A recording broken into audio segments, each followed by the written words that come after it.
ಸೋನು ಶ್ರೀನಿವಾಸ್ ಗೌಡ ಯಾರಿಗೆ ಗೊತ್ತಿಲ್ಲ ಈ ಹೆಸರು. ಬಿಗ್ ಬಾಸ್ OTTನಲ್ಲೇ ಸಾಕಷ್ಟು ಹೆಸರುವಾಸಿಯಾಗಿದ್ದಂತಹ ಹುಡುಗಿ. ಆದರೆ ಅದಕ್ಕೂ ಮುಂಚೆನೇ ರೀಲ್ಸ್ ರಾಣಿ ಅಂತ ಎಲ್ಲ ನೆಟ್ಟಿಗರಿಗೂ ತುಂಬಾ ಚಿರಪರಿಚಿತ ಹೆಣ್ಣುಮಗಳು ಅಂದರೆ ಈ ಸೋನು ಶ್ರೀನಿವಾಸ್ ಗೌಡ.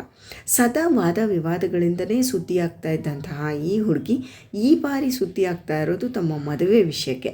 ಇದು ಖುಷಿ ವಿಷಯನೇ. ಮದುವೆ ಆಗ್ತಾ ಇರೋ ಹುಡುಗ ಫಾರಿನಲ್ಲಿದ್ದಾನೆ ಆ್ಯಂಡ್ ಇದು ಅರೇಂಜ್ಡ್ ಮ್ಯಾರೇಜ್ ಅಂತ ಒಂದು ಸಣ್ಣ ಕ್ಲೂನ ಬಿಟ್ಕೊಟ್ಟಿದ್ದಾರೆ ಅಷ್ಟೇ. ತಮ್ಮ ಮನೆಯ ಗೃಹ ಪ್ರವೇಶಕ್ಕೆ ತುಂಬ ಚೆನ್ನಾಗಿ ರೆಡಿಯಾಗಿದ್ದ ಸೋನು ಶ್ರೀನಿವಾಸ್ ಗೌಡ ಈ ವಿಷಯನ ಕೂಡ ಬಹಿರಂಗಪಡಿಸಿದ್ದಾರೆ. ಆದರೆ ಹುಡುಗನ ಹೆಸರನ್ನಾಗಲಿ ಅಥವಾ ಏನು ಕೆಲಸ ಮಾಡ್ತಾರೆ ಅನ್ನೋ ವಿಷಯನ ಆಗಲಿ ಅವರು ಬಹಿರಂಗಪಡಿಸಿಲ್ಲ. ಏನೇ ಆಗಲಿ ಸದಾ ವಾದ ವಿವಾದಗಳಿಂದ ಅದೇನೋ ಗೊತ್ತಿಲ್ಲ, ಈ ಹುಡುಗಿಗೆ ಯಾವಾಗ ನೋಡಿದ್ರೂ ನೆಗೆಟಿವ್ ವಿಷಯಗಳೇ ಸುತ್ಕೋತಾ ಇತ್ತು. ಬಟ್ ಈ ಬಾರಿ ಒಳ್ಳೆಯದಾಗಲಿ ಅಂತ ನಾವೆಲ್ಲ ವಿಶ್ ಮಾಡೋಣ. ಏನೇ ಆಗಲಿ ಹೆಣ್ಮಕ್ಳ ಜೀವನದಲ್ಲಿ ಚೆನ್ನಾಗಿರಬೇಕು ಅಂತ ಬಯಸಬೇಕು. ಸೊ ಹೆಣ್ಮಗಳಿಗೆ ಒಳ್ಳೆಯದಾಗಲಿ, ಇನ್ಮೇಲೂ ಕೂಡ ಚೆನ್ನಾಗಿರಲಿ, ಖುಷಿಯಾಗಿರಲಿ ಅವರ ವೈವಾಹಿಕ ಜೀವನ ಅಂತ ವಿಶ್ ಮಾಡೋಣ.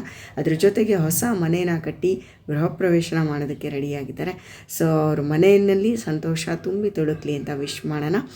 ಈ OTTಗೆ ಬಂದ ಮೇಲೆ ಇವರು ಜನಪ್ರಿಯತೆ ಸಿಕ್ಕಾಪಟ್ಟೆ ಜಾಸ್ತಿ ಆಗೋಯಿತು. ಅಂದರೆ ಬಿಗ್ ಬಾಸಿಂದ ಎಷ್ಟು ಮಟ್ಟಿಗೆ ಅಂದರೆ ಅವ್ರಿಗಿದ್ದ ಫಾಲೋವರ್ಸು ಮಿಲಿಯನ್ ತಲುಪಿಬಿಡ್ತು. ಸೊ ಅದೇ ಖುಷಿಗೆ ಮಾಲ್ಡೀವ್ಸ್ಗೆ ಹೋಗಿ ಸಿಕ್ಕಾಪಟ್ಟೆ ಮಜಾ ಮಾಡಿಕೊಂಡು ಬಂದಿದ್ದರು. ಸೊ ಹೀಗೆ ಇನ್ನೊಂದಷ್ಟು ನೆಗೆಟಿವ್ ವಿಷಯಗಳಿಗೆ ಕೂಡ ಈ ಹುಡುಗಿ ಸುದ್ದಿಯಾಗಿದ್ದರು.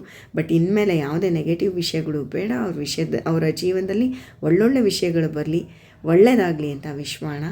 ಯಾವುದೇ ಕಾರಣಕ್ಕೂ ಹೆಣ್ಮಕ್ಳು ನೋಯಬಾರ್ದು, ಯಾವುದೇ ಕಾರಣಕ್ಕೂ ಹೆಣ್ಮಕ್ಳಿಗೆ ಕೆಟ್ಟದ್ದಾಗಬಾರ್ದು. Sonu Srinivas Gowda, all the best.